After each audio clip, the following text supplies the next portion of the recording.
अस्सलाम वालेकुम स्टूडेंट्स। आज का हमारा टॉपिक लेक्चर 4 इसी वीक का वो है प्रॉपर्टीज़ ऑफ नैरो फाइबर, कि नैरो फाइबर में किस तरह एम्पल्स जो है वो ट्रांसमिट होते हैं, उसकी प्रॉपर्टीज़ क्या हैं, वो अपना फंक्शन किस तरह परफॉर्म करते हैं। तो आज हम प्रॉपर्टीज़ ऑफ नैरो फाइबर को डिस्कस करेंगे। हमारे पास नैरो फाइबर की जो प्रॉपर्टीज़ हैं वो यहाँ पर गिवन है। 7 डिफरेंट टाइप ऑफ प्रॉपर्टीज़ उसमें है। First one is the excitability, कि किस तरह नैरो फाइबर अपना काम शुरू करता है। फिर है कंडक्टिविटी, कि किस तरह वो उसी इम्पल्स को आगे ट्रांसमिट करता है। फिर रिफ्रैक्टिव पीरियड हम डिस्कस करेंगे कि किस टाइम में वो नैरो इम्पल्स को ट्रांसमिट नहीं करते। समेशन हम पढ़ेंगे। एडाप्टेशन, इनफेटिगेबिलिटी और ऑल आर नॉन ला, ये 7 डिफरेंट प्रॉपर्टीज़ हैं नैरो फाइबर की, जिसके थ्रू वो अपना काम करते हैं, अपना फंक्शन परफॉर्म करते हैं। पहला प्रॉपर्टी जो हमारे पास है वो है एक्साइटेबिलिटी। एक्साइटेबिलिटी क्या है? द फिजियोकेमिकल चेंजेस हैं, कि जब कोई नैरो पर हम स्टिमुलस को अप्लाई करते हैं, ठीक है, तो उसी स्टिमुलस की वजह से उसमें चेंजेस आती है। चेंजेस उसकी स्ट्रक्चर में भी आती हैं, जिसको हम फिज़िकल चेंजेस कहते हैं, और उसकी केमिकल में भी आते हैं, जो कि आयनिक बेसिस होता है। आयन में चेंज आती है और फिज़िकल उसकी जो स्ट्रक्चर है उसमें चेंजेस आते हैं, ठीक है। तो जब हम स्टिमुलस को अप्लाई करते हैं तो उसकी स्ट्रक्चर और उसकी केमिकल बेसिस में चेंजेस आते हैं, जिसको हम फिजियोकेमिकल चेंजेस कहते हैं। अब स्टिमुलस क्या चीज़ है? स्टिमुलस वो एजेंट है जो कि हमारी बॉडी पर बाहर से अप्लाई होता है, एक्सटर्नल जिसको हम कहते हैं। और ये स्टिमुलस जब अप्लाई हो जाते हैं तो हमारे साथ टिश्यू में क्या आ जाते हैं? फिजियोकेमिकल चेंजेस आते हैं, यानी उसकी स्ट्रक्चर में भी चेंज आएगी और उसकी आयनिक बेसिस में भी चेंजेस आएंगे। अब नैरो फाइबर जो है उसका थ्रेशोल्ड लेवल जो है फॉर एक्साइटेशन वो दूसरी सेल से कम है। अब थ्रेशोल्ड किसे कहते हैं?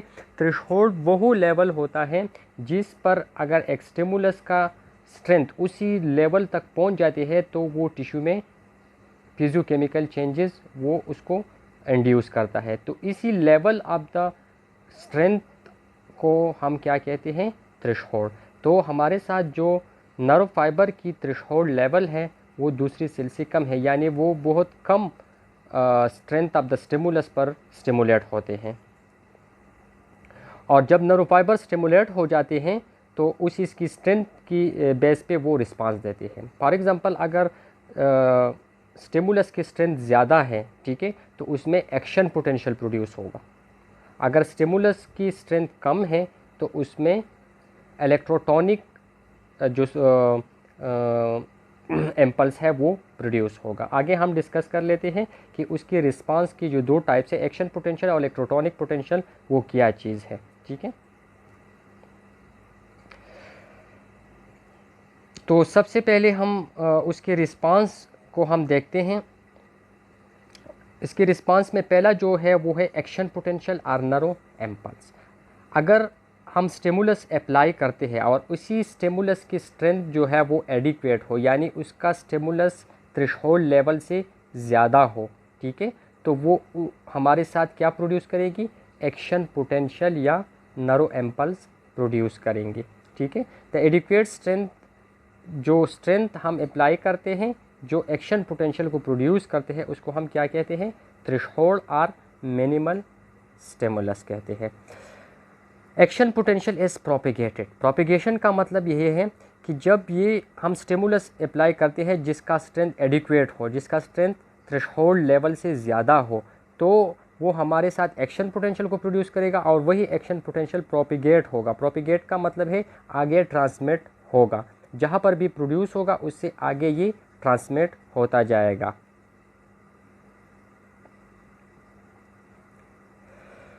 अब ये देख ले कि किस तरह एक्शन पोटेंशियल जो है वो प्रोड्यूस होता है और एक्शन पोटेंशियल फिर आगे ट्रांसमिट होते हैं। जब भी हमारे पास यहाँ पर लिखा है कि resting membrane potential of the nerve fibre जो है वो क्या है, -70 मिलीवोल्ट है।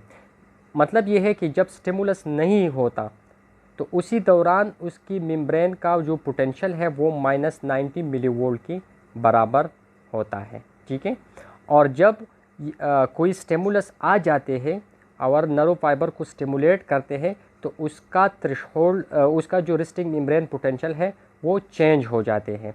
अब अगर इसका रेस्टिंग मेम्ब्रेन पोटेंशियल 15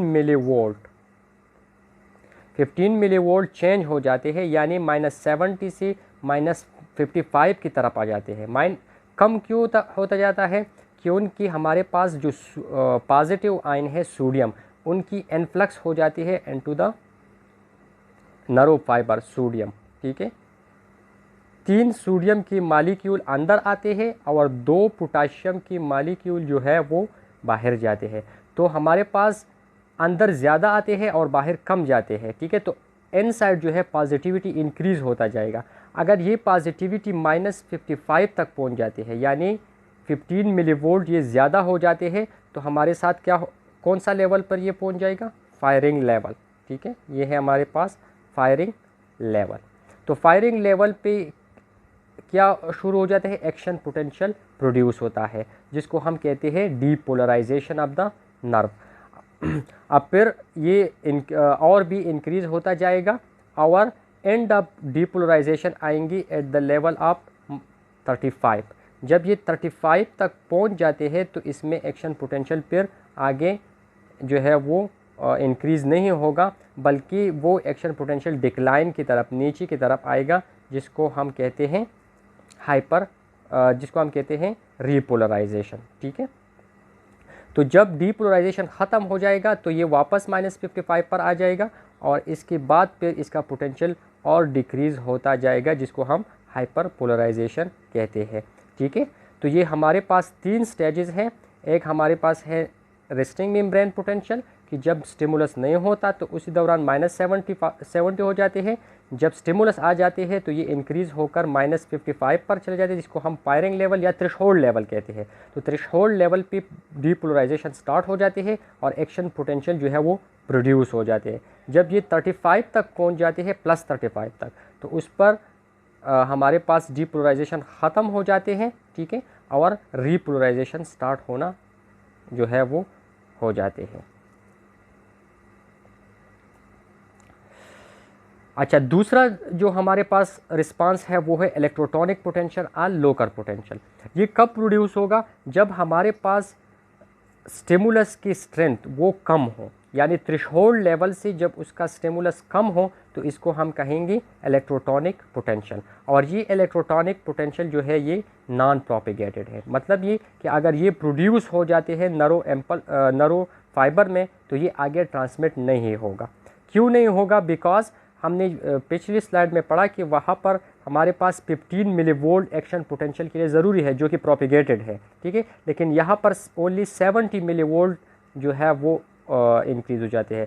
तो -70 के साथ जब हम 7 को प्लस करते हैं तो ये 63 आ जाते हैं, जबकि हमारे साथ एक्शन पोटेंशियल के लिए ज़रूरी क्या है?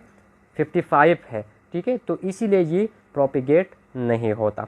और इसमें लिखा है कि it does not obey all or none law. All or none law का मतलब ये है कि जब एक स्टिमुलस नर्व फाइबर पर एक्ट करता है तो उसमें इम्पल्स या तो कंप्लीट प्रोड्यूस होगा या बिल्कुल प्रोड्यूस नहीं होगा, ठीक है। लेकिन यहाँ पर ये लॉ अप्लाई नहीं होता, क्योंकि अगर हम इलेक्ट्रोटॉनिक पोटेंशियल बार बार दे दें तो वो हमारे पास नर्व इम्पल्स को प्रोड्यूस करेगा। फॉर एग्जांपल हम 3 बार देते हैं तो 7 + 7 + 7 21 हो गया, तो ये हमारे 55 को क्रॉस करेंगे, ठीक है, 49 पे आ जाएंगे, तो फिर एक्शन पोटेंशियल प्रोड्यूस होगा, ठीक है। तो इसलिए हम कहते हैं कि it does not obey all or none law, क्योंकि अगर बार बार हम ये देते हैं तो फिर ये पोटेंशियल प्रोड्यूस करेगा।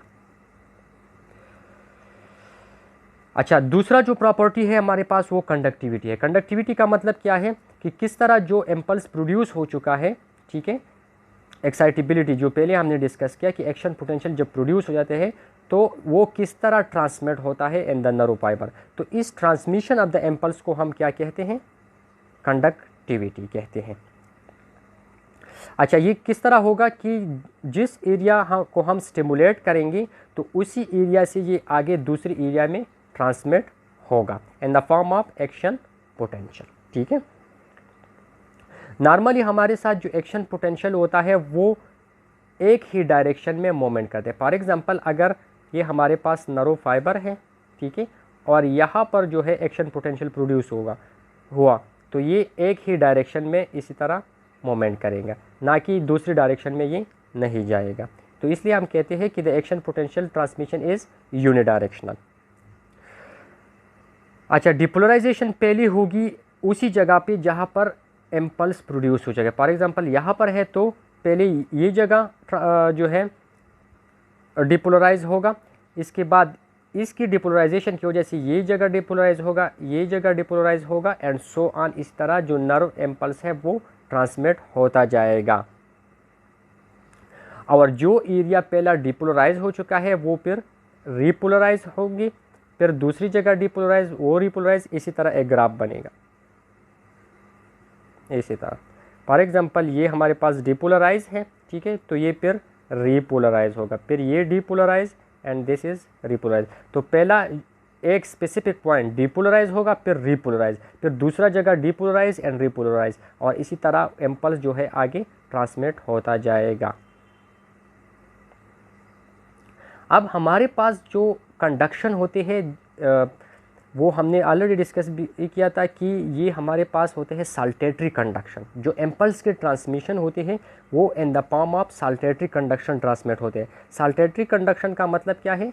जंपिंग कंडक्शन, कि वो एक नोड से दूसरी नोड तक जंप करेगा। फॉर एग्जांपल, ये हमारे पास एक नरो फाइबर है, ठीक है, तो ये एक नोड है और ये दूसरा नोड है, तो यहाँ से इम्पल्स ट्रांसमिट होकर यहाँ पर जंप करेगा, फिर यहाँ से दूसरी एंड सो ऑन। तो इसलिए हम कहते हैं कि the impulse transmission is in the form of saltatory conduction. ये कंडक्शन जो है वो 50 time faster than linear conduction. Linear conduction क्या है? इसी तरह सिंपल, जो हमारे पास नॉन माइलिनेटेड न्यूरॉन में होते हैं जिसमें जंपिंग नहीं होता, तो उससे ये 50 टाइम मोर फास्टर है। It is because myelin sheet which is impermeable to the ion, क्योंकि उसमें आयन की परमेबिलिटी नहीं है। फॉर एग्जांपल, ये हमारे पास लीनियर है तो किसी भी पॉइंट पे हमारे पास आयन जो है वो एंटर हो सकता है, लेकिन माइलिन शीट में हमारे पास सिर्फ होगी इन द नोड ऑफ रनवेयर, वहाँ पर जो है इसकी आयन्स की एन प्लस और ए प्लस होगी। So the entry of sodium from the extracellular fluid into the nerve fibre आकर only at the node of Ranvier, ठीक है, जबकि लीनियर में हमारे साथ किसी भी पॉइंट पे एंट्री हो सकता है क्योंकि वहाँ पर माइलिन शीट एब्सेंट होता है। सो इससे क्या होगा? डिपोलराइजेशन होगा in the node and not in the enter node. Enter node जो है, ये वाले पॉइंट जो है, इसी पॉइंट पे कोई भी डिपोलराइजेशन नहीं होगी, सिर्फ इसी एंटर नोड पे जो है जो रोड ऑफ नर्वीर है वहाँ पर डिपोलराइजेशन होगी। 10 डिपोलराइजेशन आकर एट सक्सेसिव नोड, पहले एक नोड में, फिर बाद दूसरी नोड में एंड सो ऑन, इसी तरह आगे ये ट्रांसमिट होता जाएगा। यहाँ पर देख लें, ये है नॉन माइलिनेटेड, ठीक है, और दिस इज़ नॉन और दिस इज़ माइलिनेटेड, ठीक है। तो नॉन माइलिनेटेड में आप देखें किसी भी पॉइंट पे जो है हमारे पास सोडियम की एंट्रेंस हो सकती है, यहाँ पर भी हो सकती है, यहाँ पर भी, यहाँ पर भी, ठीक है। तो इसमें इम्पल्स की ट्रांसमिशन स्लो होगी, जबकि दूसरी यहाँ पर माइलिनेटेड में देख लें तो यहाँ पर इनफ्लक्स ऑफ द सोडियम होगा, ठीक है। तो यहाँ से जब सोडियम इनफ्लक्स हो जाती है तो नर्व इम्पल्स जंप करके यहाँ पर आ जाएगा, फिर यहाँ पर सोडियम एंट्रेंस होगा तो इससे क्या होगा कि इम्पल्स यहाँ पर जंप करेगा एंड सो ऑन, इसी तरह आगे ट्रांसमिट होता जाएगा। तो saltatory conduction is faster as compared to the linear conduction. अब तीसरा जो प्रॉपर्टी है वो हमारे पास है रिफ्रैक्टिव पीरियड। रिफ्रैक्टिव पीरियड क्या किसे कहते हैं? कि नर्व फाइबर की वो टाइमिंग जिसमें वो किसी भी स्टिमुलस को रिस्पांस नहीं करते। अब ये टाइम कौन सा होगा, कब ये रिस्पांस नहीं करेगा? तो ये हमारे पास दो किस्म की है, एक है हमारे पास एब्सोल्यूट और दूसरा है रिलेटिव।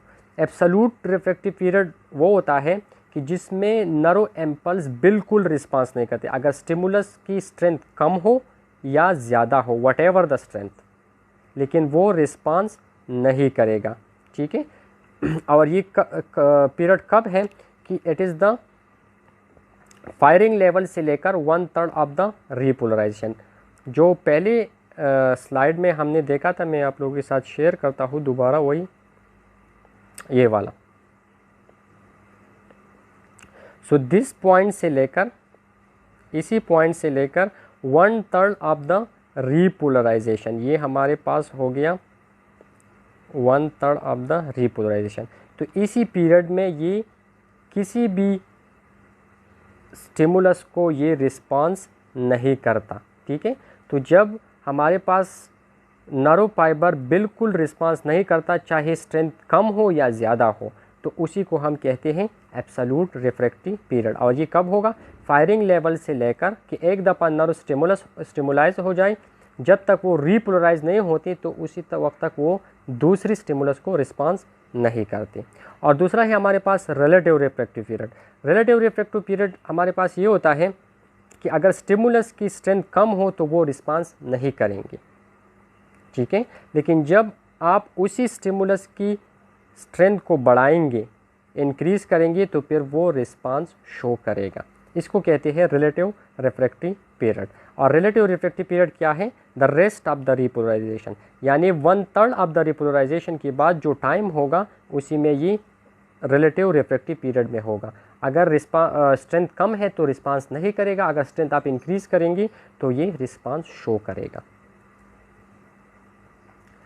इसके बाद जो प्रॉपर्टी है वो है समेशन। समेशन किसे कहते हैं? कि जब आप एक स्टिमुलस को अप्लाई करते हैं जो थ्रेशोल्ड लेवल से कम हो, यानी सबलिमिनल हो, स्ट्रेंथ उसका कम हो, तो वो रिस्पांस, नर्व रिस्पांस नहीं करेगा। ठीक है। लेकिन जब आप उसी स्टिमुलस को 2 या 2 से ज़्यादा मरतबा अप्लाई करते हैं विद इन 0.5 मिलीसेकंड, तो फिर वो रिस्पांस शो करेगा। फॉर एग्जांपल, जिस तरह मैंने स्टार्ट में एग्जांपल दिया कि आप एक स्टिमुलस अप्लाई करते हैं जो कि हमारे रेस्टिंग मेम्ब्रेन पोटेंशियल को 7 मिलीवोल्ट इंक्रीज करते हैं। ठीक है। तो ये रिस्पांस नहीं शो करेगा। फिर जब आप ये 3 बार अप्लाई करते हैं तो इट बिकम 21। ठीक है। 3 बार आप उसको अप्लाई करें तो ये 21 तक पहुंच जाते हैं।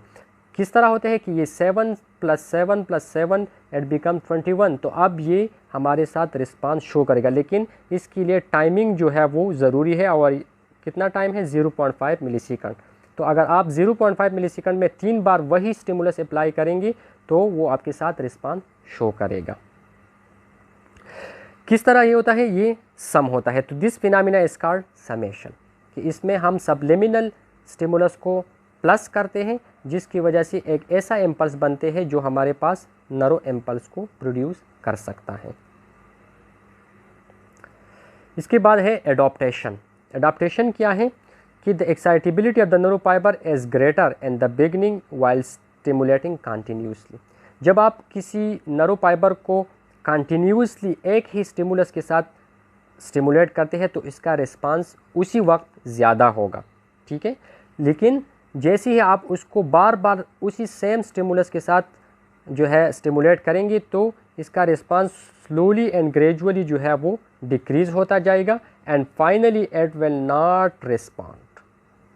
ठीक है। वो फाइनली आप उसको जो है इसी को रिस्पांस नहीं करेंगे।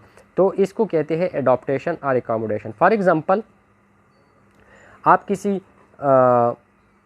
परफ्यूम की दुकान में चले जाते हैं तो वहाँ पर जब इनिशियली आप एंटर हो जाते हैं तो परफ्यूम की जो स्मेल है वो आपके लिए एक स्टिमुलस है।